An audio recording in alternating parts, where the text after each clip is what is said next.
Now, before I proceed, please keep in mind what researchers were looking for is they wanted to work with indigenous populations to see exactly how they utilize their traditional medicine in regard to treating the ailments in response to basically waterborne pathogens. In this particular case, Giardia, which is a major problem across the world that does not have access to clean water. So keep in mind, the study itself has not yet been conducted in a clinical setting with animals and or humans, just basically in a test tube, petri dish, or whatever, and from an observational standpoint with those indigenous populations. So with that in mind, let us proceed with the public citation title. Compounds in desert creosote bush could treat Giardia and brain-eating amoeba infections.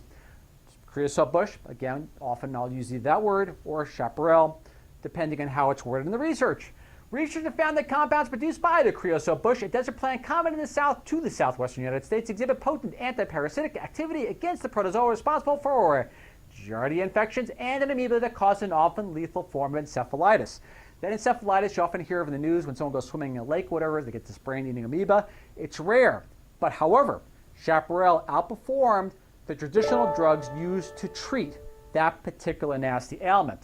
The significance and intrigue of our study is that it shows the value of prospecting for new medicines from plants traditionally used by indigenous people as medicine. The creosote bush, Larrea tridentata, I'm going to skip the part because they're using every word but chaparral. For whatever reason, I don't know. Native Americans in both the U.S. and Mexico have long used the plant for a variety of ailments, including intestinal complaints. There is also an existing body of scientific work documenting the plant's pharmacologically active compounds, notably nordic acid, NDGA for short.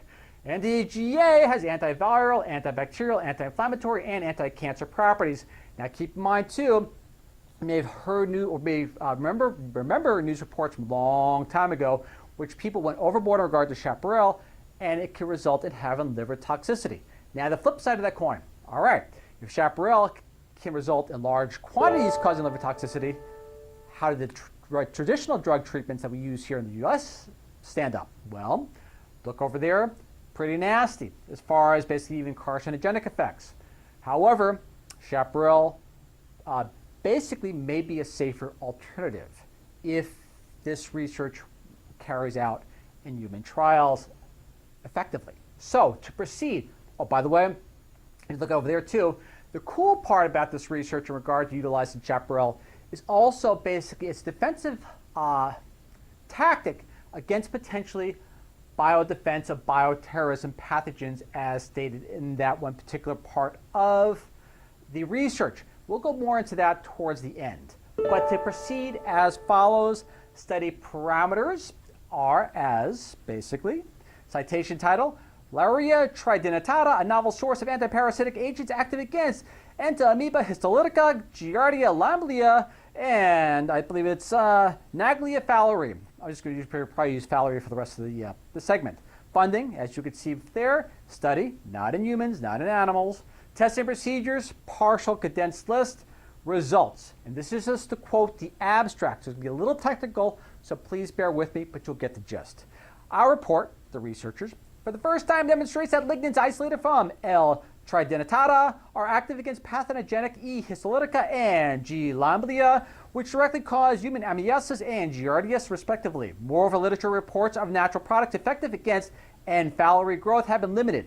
And the researcher study has identified relatively potent compounds from L. tridentata, the fancy word for chaparral, that have anti-ambicidal activity against N. fowleri, which may the research may be due to inhibiting cysteine protease activity, basically works, present in the lysate of N. fowleri. Therefore, lignin secondary metabolites from the creosote bush represent a class of natural products, pharmacophore, that can be optimized through medicinal chemistry to translate more effective therapeutic options for ambiasis, and